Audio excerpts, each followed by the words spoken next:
everybody, hope you're having a great day. Welcome to my channel. SK Hunter here. I finally got my boost gauge vent pod things in the mail. They look pretty good. You know, they're just little pods that you put in your vents. Usually you would do this instead of like putting in a pillar gauge set. So I decided to try these out. They were decently cheap.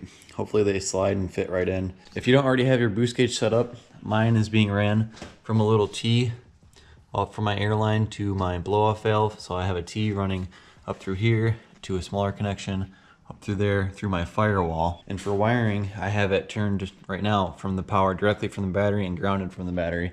But I'm gonna try to hook it up to my radio so that way every time I turn the car on, it's with my ignition. So that way it just turns on automatically and I don't have to use a switch.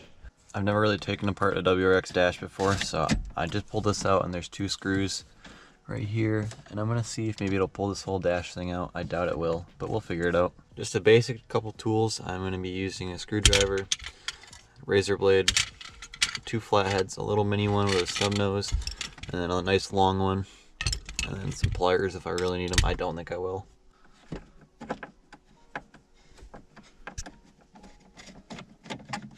wonder if this is just gonna take out my cup holder, but it probably will. Probably wouldn't be a bad thing because this thing sticks really bad, and I'm pretty sure, I bet that's a common problem.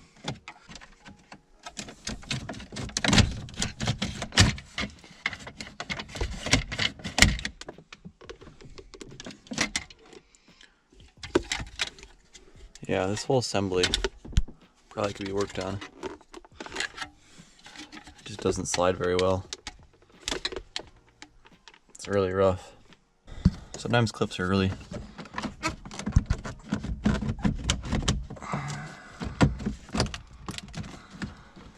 don't want to break this.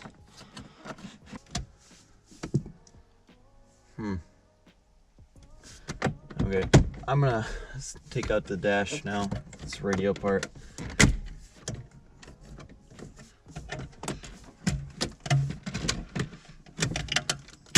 I'm gonna take out my radio just because I think I'm gonna run the air hose and the wiring through here. Plus I need to access the radio like I said. See if I can tie it in with power and maybe a ground.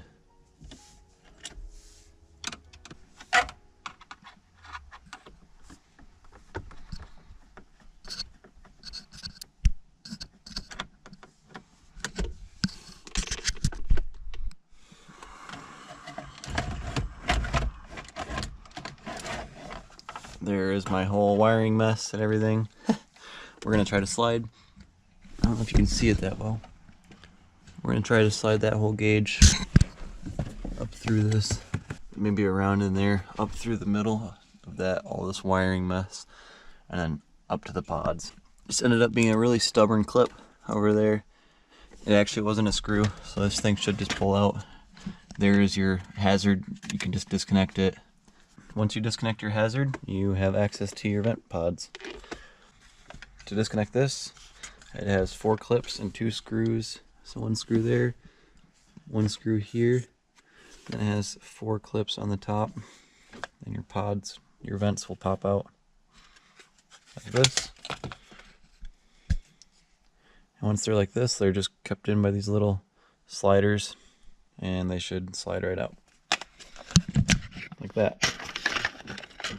Literally just pop them right out and then put your new ones in.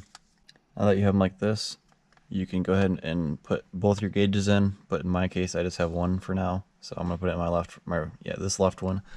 So that's like that.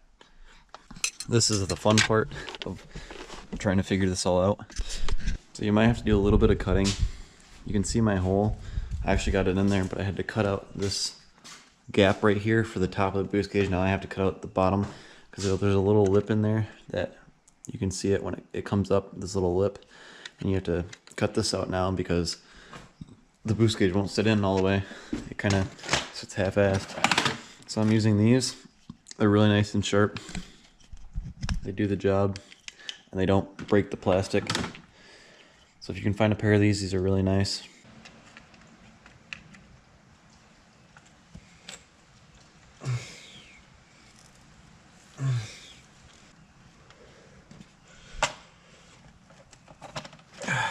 It's gonna take some strength.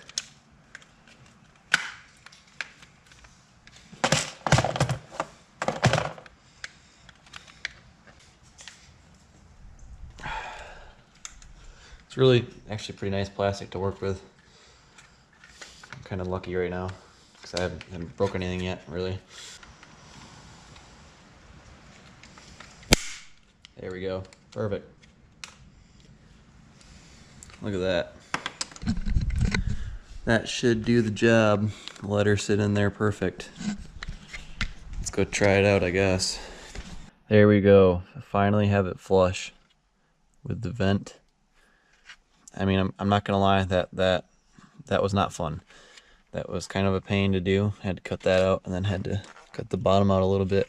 I'm pretty sure both these little plastic things were just 3D printed too. You know, I've never done it before that they just look really like they've been 3D printed. So they obviously got me, but it's whatever. They still work. It's with a little bit of modification. It still looks really good, I think. And it will look really good when it's all said and done. So now I'm going to try to wire this and put the hose line through all this crap.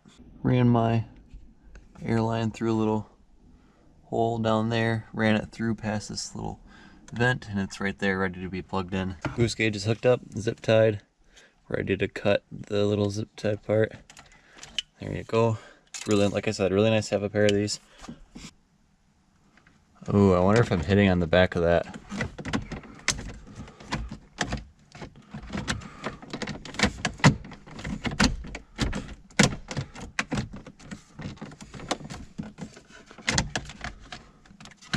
Yep, that's definitely happening. I'm gonna see if I can maybe squish it down.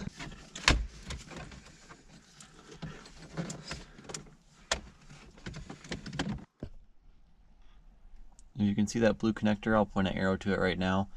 That is a ground. This is the black wire from my boost gauge. It is also a ground, so that's where I'm gonna connect that. It runs up there. The yellow wire you see right there.